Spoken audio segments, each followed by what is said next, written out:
Olá, nós somos alunos de graduação em enfermagem na Universidade Federal do Estado do Rio de Janeiro. Somos bolsistas de extensão na área de saúde da criança e da mulher. E hoje nós vamos falar sobre a imunoglobulina subcutânea no Brasil. Obrigada pela atenção, esperamos que tenham sido informativos. Para mais informações, entre nesse site que estamos mostrando aqui embaixo. Existe um grupo de pessoas que possuem imunodeficiências primárias, que são distúrbios genéticos que afetam o sistema imunológico. Essas pessoas não conseguem se defender contra vírus e bactérias como outras pessoas. E por isso elas desenvolvem infecções recorrentes, como das amígdalas ou do ouvido ou outras severas. O tratamento da imunodeficiência primária é feito com a imunoglobulina humana, que serve para suprir a deficiência do sistema de defesa. A mais utilizada hoje em dia é a imunoglobulina via venosa, que é direto na veia, a cada 21 dias em média. A outra opção de tratamento é a via subcutânea. O tecido subcutâneo não consegue aguentar o mesmo volume usado na via venosa, então é necessário uma concentração maior.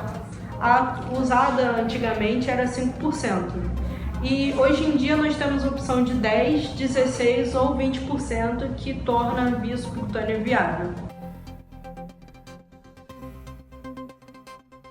Hoje em dia, recentemente aqui no Brasil, é utilizado pela via endovenosa a imunoglobulina na concentração a 10% primordialmente. Porém, existe a possibilidade de imunoglobulinas mais concentradas na concentração de 16% a 20%, porém o uso dela seria exclusivamente por via subcutânea. Por quê? Com essa concentração maior e por via subcutânea, as necessidades do paciente receber novamente essa administração seria menor, justamente por conta dessas concentrações estarem bem altas. E essa é inclusive uma das vantagens com relação ao uso da endovenosa. O uso dela está ainda em aguardo pela liberação da Anvisa, no que tange ao uso domiciliar, porque no uso hospitalar você já pode encontrar em alguns dos hospitais o uso dela subcutâneo. E no momento a nossa questão mesmo, a nossa briga seria a gente tentar trazer isso para o uso domiciliar, para assim poder facilitar a vida desses pacientes, para que eles não precisem se deslocar das suas casas para o hospital. Aí, para que a gente consiga realizar isso, seria interessante o corpo de enfermagem treinar essa família para que haja essa adesão a esse uso domiciliar. Porém, prioritariamente, nós precisamos dessa liberação pela Anvisa em relação ao uso domiciliar. As indicações do uso dela são para pacientes que possuem dificuldade de acesso à unidade, pacientes que possuem efeitos colaterais importantes quando administrado por via endovenosa, ou até mesmo aqueles que possuem um acesso venoso muito difícil. Então, nesses casos, a administração subcutânea é mais viável. E com relação às vantagens do uso dela, a gente deve considerar muito também as preferências do paciente e de seus familiares.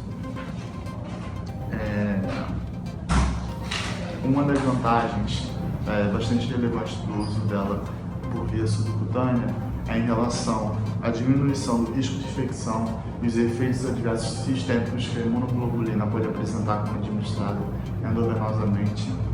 E os efeitos adversos são apenas efeitos locais que podem ser manejados de uma forma mais viável do que os efeitos adversos causados da via endovenosa. E os efeitos da subcutânea normalmente são vermelhidão local, edema local, que normalmente desaparece com menos de 12 horas.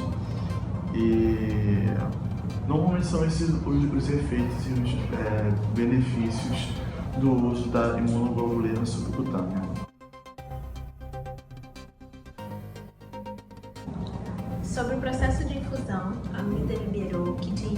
use-se 10 ml por hora, podendo aumentar para chegar até 22.